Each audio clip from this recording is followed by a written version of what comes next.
Bonjour, c'est Austin ici. Pour le premier film de Thief de Nicolas, le personnage principal était une voleuse. Elle était blonde, rusée, intelligente, courageuse et prudente. L'histoire se déroulait en Norvège. Il n'y avait pas beaucoup de monde. Il était intact et vide. L'histoire du film était la voleuse a volé le sac de la femme. Plus tard, elle a appelé la femme. Elle dit qu'elle se sentait mal et qu'elle voulait récupérer ses affaires. Donc, elles ont fixé un rendez-vous sur un pont. Mais la voleuse ne se jamais présentée. La femme lui a fait confiance, mais la voleuse a menti. Et la voleuse est allée chez elle. Et la voleuse à pied sa maison. Donc, selon moi, le thème pour ce court-métrage était notre monde est dur. Nous devons choisir soigneusement qui a fait confiance. J'ai aimé ce court-métrage parce que le visuel était incroyable. Chaque scène était comme un règle pour les yeux. Le message c'est très clair. Oui. Pour le deuxième film, Age of 17, The Nero, le personnage principal était une fille de 17 ans.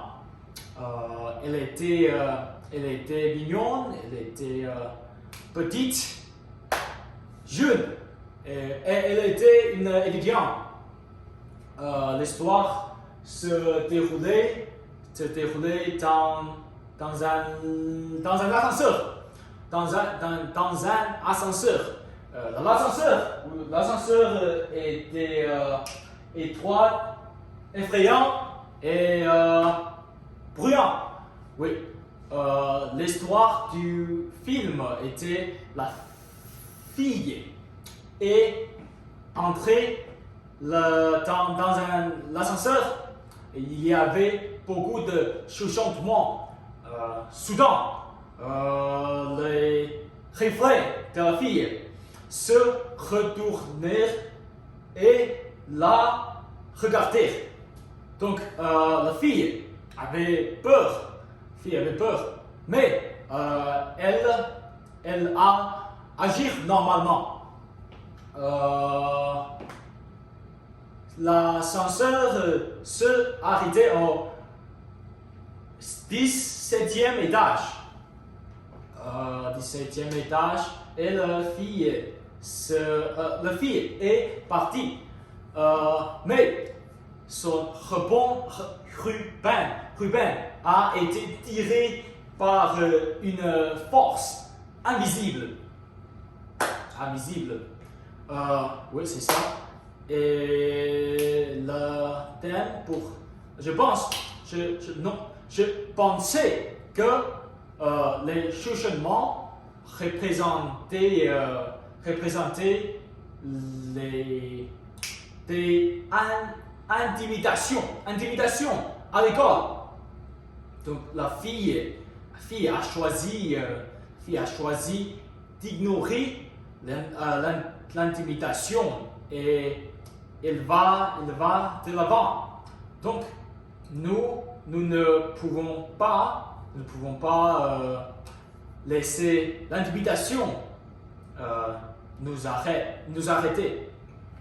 Et j'ai aimé ce court-métrage parce que les effets sonores étaient bons et le visuel était bon. Mais plus important, l'intrigue était bon. Le réalisateur a fait aux spectateurs le chuchotement et le reflet n'était que l'imagination de la fille. Mais à la fin, la force invisible a ajouté une nourrition pour que les spectateurs repensaient si il est réel ou non. Oui. Et finalement, pour le troisième film, Penelope de Patrick, le personnage principal était un homme. Était un homme,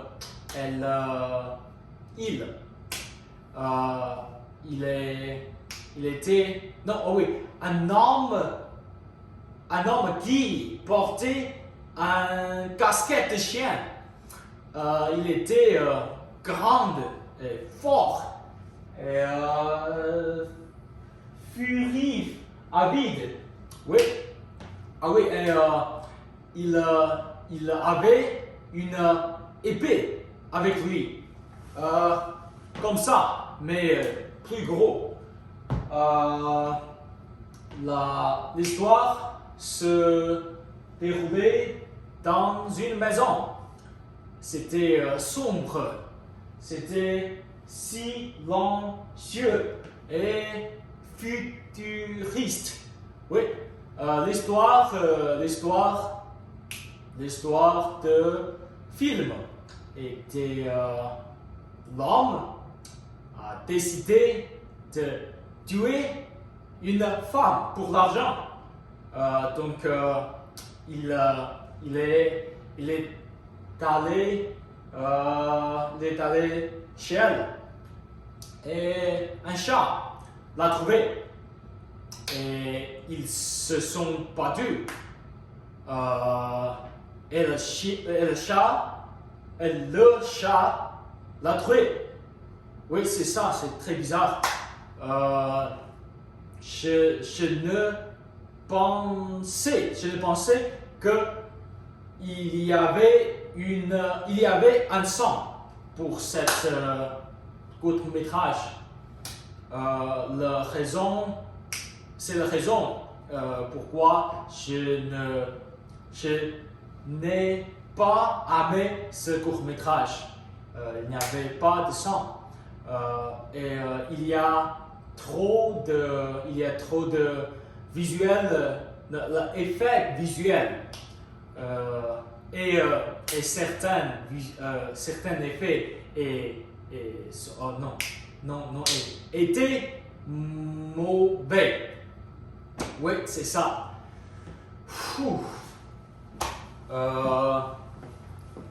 Il n'y avait pas fraise, juste toutes les choses ici. C'est document de préparation et il n'y a pas d'autres personnes, il n'y a pas d'écran et c'est ça. Merci.